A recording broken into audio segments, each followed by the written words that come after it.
देखिए कुछ घंटों पहले कैसे अमेरिका ने ईरान को थर्रा दिया था, अब कई हमले किए। तस्वीरें तेहरान में एक कंपनी के दफ्तर की हैं, जहां हमले के दौरान की तबाही सीसीटीवी कैमरे में कैद हो गई। और ये सुनिए धमाके।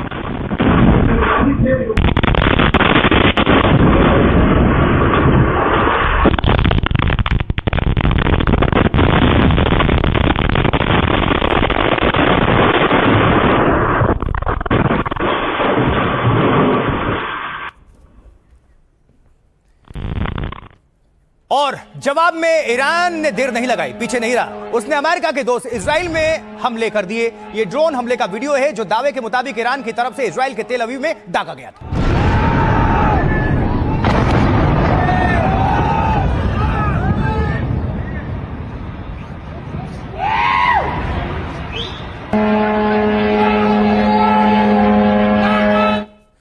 तो ईरान के हमलों को रोकने के लिए अमेरिका ने भी डिफेंस सिस्टम एक्टिव रखा, क्योंकि उसके सैन्य ठिकानों पर ईरान ने मिसाइलें दागी थी। ऐसे में ईरान के हवाई हमले को रोकने के लिए अमेरिका ने पैट्रियट मिसाइल दागी, लेकिन दावे के मुताबिक वो चूक गई।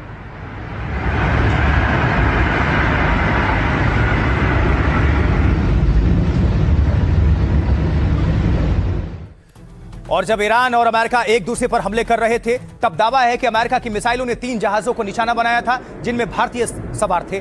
3 भारतीय क्रू मेंबर्स की इन हमलों में जान चली गई थी, जिसके बाद से भारत सरकार एक्शन में है, विदेश मंत्रालय एक्शन में है और अमेरिका से नाराजगी इस मुद्दे को लेकर जता दी गई। अमेरिकी सेना के हमलों के खिलाफ भारत ने आज फिर से ट्रंप के अधिकारियों को तलब कर लिया है। भारत में मौजूद अमेरिका के सबसे बड़े अधिकारी को बुलाकर सरकार ने विरोध प्रकट किया, लेकिन इस बीच अब ट्रंप हमले नहीं, डील की बात करने लगे हैं और खुद आगे आकर भारतीयों पर हमले पर जवाब भी दे रहे हैं, सफाई दे रहे हैं।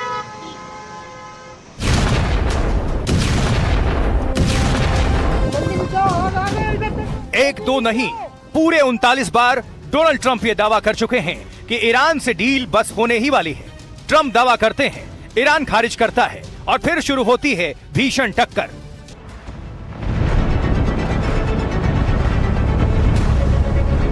इसी जंग की आग ने न सिर्फ मिडिल ईस्ट में तबाही मचाई, बल्कि जहाजों पर हमले में 3 भारतीयों ने भी अपनी जान गंवा दी।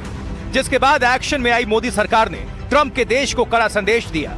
2 दिन में 2 बार भारत में सबसे बड़े अमेरिकी अफसर को तलब किया, तो बचाव में खुद ट्रंप सामने आए और हिंदुस्तानी जहाजों पर हमले के लिए ईरान को जिम्मेदार ठहरा दिया। ट्रंप का कहना है कि अमेरिका ने भारतीयों वाले जहाज पर ईरान का ड्रोन अटैक नाकाम कर दिया। अमेरिकी राष्ट्रपति ने कह दिया, भारतीय जहाजों पर हमले बर्दाश्त नहीं करेंगे। और आइए अब आपको विस्तार से बताते हैं कि कैसे हमले के बाद भारत ने अमेरिका पर शिकंजा कसा है। देखिए 24 घंटे में दूसरी बार है जब अमेरिकी अधिकारी तलब किए गए हैं। भारत ने आज फिर से अमेरिकी राजनयिक को तलब किया था। विदेश मंत्रालय ने अमेरिका के कार्यवाहक राजदूत को बुलाया। जेसन मिक्स के सामने विदेश मंत्रालय ने कड़ा विरोध दर्ज कराया। ट्रंप के अफसर करीब 45 मिनट तक विदेश मंत्रालय में रहे, जहां विदेश मंत्रालय ने जहाज पर हमले के लिए आपत्ति जताई, साथ ही भारतीय नाविकों की सुरक्षा को लेकर गहरी चिंता प्रकट की। और इतना ही नहीं, कमर्शियल जहाजों पर सैन्य कार्रवाई रोकने को कहा गया, क्योंकि ओमान तट के पास अमेरिका ने उन 3 जहाज पर हमले किए, जिन 3 जहाजों पर कुल करीब 70 भारतीय नाविक सवार थे। इनमें से एमटी सेडवेलो पर अमेरिकी अटैक में 3 भारतीयों की जान चली गई थी। पहले भारतीय लापता होने पर अमेरिकी अफसर को तलब किया गया था, फिर सरकार ने 3 भारतीयों की मौत के बाद फिर उन्हें तलब किया। इन जहाजों पर अमेरिकी हमले की ईरान और यूएई ने भी निंदा की है। विपक्ष के नेता राहुल गांधी और अखिलेश यादव ने भी सवाल उठाया है। राहुल ने कहा कि अमेरिका हमले में 3 भारतीय मारे गए, लेकिन मोदी चुप है। जब विदेशी ताकत भारतीय की हत्या करे तो पीएम को बोलना पड़ता है। अखिलेश यादव ने भी कहा, यह भारत की विदेश नीति में एक चूक थी। अगर भारत मजबूती से खड़ा होता तो युद्ध में किसी की जान नहीं जाती। तो आइए अब सीधा सुनवाते हैं आपको इस मामले पर अखिलेश यादव और राशिद अल्वी क्या कह रहे हैं। साथ ही यूनाइटेड नेशंस ने भी इसकी निंदा की है। भारत की विदेश नीति की चूक रही। अगर भारत मजबूती के साथ खड़ा होता और जो भारत वॉर को रोकने में कामयाब हो जाता, तो आज न जाने जितनी जानें गई, किसी की जान नहीं जाती। न केवल जानें बच जाती, बल्कि दुनिया में जो अर्थव्यवस्था लगातार खराब होती जा रही है और जिसमें भारत सबसे बड़ा देश है, उसकी अर्थव्यवस्था पे संकट पड़ रहा है, इस संकट भी नहीं होता। अभी हमारे 3 भारतीय मारे गए। मैं तो कह रहा हूं कि मोदी जी को ईरान से सबक लेना चाहिए। ईरान इतना ताकतवर नहीं है जितना भारत ताकतवर है। इसके बावजूद वो न्यूक्लियर पावर नहीं है, हम न्यूक्लियर पावर हैं। इसके बावजूद ईरान ने सबक सिखा रखा है। अगर उसके 3 आदमी मारे गए होते तो अभी तक उसने बदला ले लिया होता। भारत की तरह खामोश छुप के नहीं बैठ जाता। सेटेबोले टैंकर पर हमला हुआ जिसमें भारतीय नाविक मारे गए। ये एक ऐसा हमला है जिसकी इंटरनेशनल मैरीटाइम ऑर्गेनाइजेशन के सेक्रेटरी जनरल ने साफ तौर पर निंदा की है। हम उनकी इस बात का पूरी तरह समर्थन करते हैं। जब भारत से अमेरिकी हमलों के खिलाफ आवाज उठी तो उधर ईरान के लोग भी सड़कों पर आ गए और अमेरिका इजराइल के खिलाफ कार्रवाई पर प्रदर्शन किया। ये तस्वीर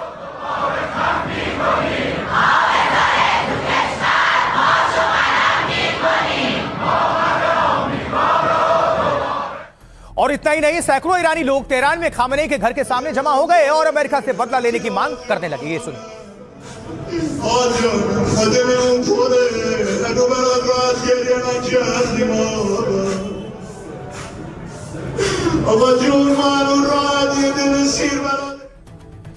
उधर ईरानी लोग एक्शन की डिमांड कर रहे हैं तो इधर अमेरिकी सेना भी तैयार थी, लेकिन खेल बदल गया। समझाते हैं कैसे ट्रंप ने पांव पीछे खींच लिए। अमेरिकी सेना ईरान पर नए हमले शुरू करने ही वाली थी। रिपोर्ट्स के मुताबिक अमेरिकी सेना लक्ष्य तय कर चुकी थी, टारगेट। अमेरिकी नौसेना ने भी ऑपरेशन की तैयारी पूरी कर ली थी। इतना ही नहीं, ईरान के आसपास हथियार तैनात कर दिए गए थे। ट्रंप की हमले के लिए दी हुई डेडलाइन में सिर्फ 3 घंटे शेष थे, बाकी थे। तभी अचानक हमले का आदेश देने के बजाय ट्रंप रुक गए। आखिरी वक्त पर अमेरिकी राष्ट्रपति ने फैसला पलट दिया और ट्रंप ने ईरान पर सैन्य कार्रवाई रोकने का आदेश जारी कर दिया। और इतना ही, डोनाल्ड ट्रंप ने ईरान से युद्ध खत्म करने का ऐलान भी कर दिया। एक वर्चुअली रैली में ट्रंप ने अपने समर्थकों के सामने यह बात कही।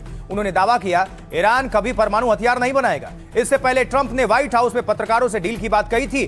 कहा था कि सुप्रीम लीडर मुस्तफा खामेनेई ने नई डील मंजूर कर ली है। दावा किया कि ईरान से शांति समझौते इसी सप्ताह हो सकते हैं और ट्रंप के मुताबिक यूरोप में अमेरिका ईरान में डील पर साइन हो सकते हैं। सब कुछ ठीक रहा तो उपराष्ट्रपति जेडी वेंस भी इसमें शामिल होंगे। हालांकि डील फाइनल होने के ट्रंप के दावे को ईरान ने खारिज कर दिया, हमेशा की तरह। ईरानी विदेश मंत्रालय ने कहा अभी कुछ तय नहीं हुआ, विचार चल रहा है। उधर नेतन्याहू ने कहा मेरे पीएम रहते ईरान एटमी हथियार नहीं बना पाएगा। और डोनाल्ड ट्रंप क्या कह रहे हैं, अमेरिका के प्रेसिडेंट सुनिए। हमारी एक डील हुई है कि ईरान के पास कभी भी परमाणु हथियार नहीं होंगे।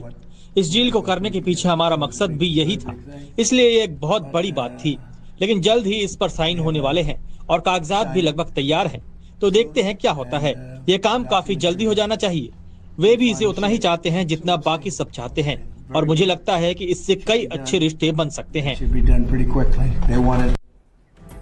और साथ ही पाकिस्तान की भी चर्चा कर लेते हैं, क्योंकि पाकिस्तान लगातार अंतर्राष्ट्रीय पटल पर दम भरता नजर आ रहा था। आपको भी तो पता होगा कि हमारे यहाँ डील होगी, हमारे यहाँ साइन होगी और हम बन जाएंगे यहाँ के बॉस। लेकिन ऐसा नहीं होगा। जानकारी आई रही है कि रूस में ये सब कुछ ट्रीटी डील साइन हो सकती है।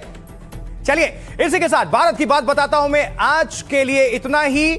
मुझे आशुतोष चतुर्वेदी को दीजिए आप इजाजत। आप बने रहे, देखते रहें एनडीटीवी इंडिया। लेकिन जाने से पहले आपको बता दें, जो मैंने गलती से रशिया बोल दिया था वो यूरोप था। यूरोप में साइन हो सकता है, ये खबर मिल रही है। चलिए नमस्कार, इजाजत दीजिए।